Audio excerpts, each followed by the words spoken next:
Ciao a tutti, andremo oggi a scoprire come si effettua il refilling del serbatoio del nostro H2 Blaster.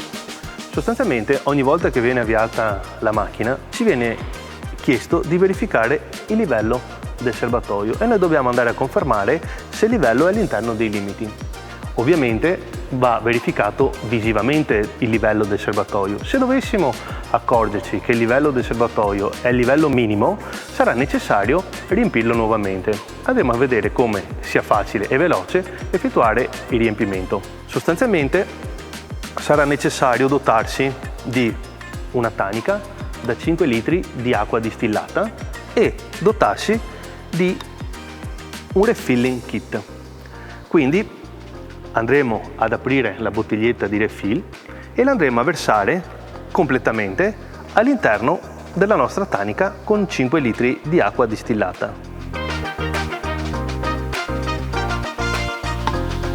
Dopodiché andremo ad agitare leggermente il contenuto per miscelare al meglio la soluzione.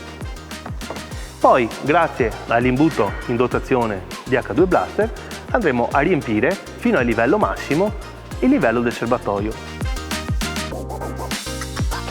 Una volta verificato il livello, appunto, massimo, andremo a confermare che il livello del serbatoio è all'interno dei limiti.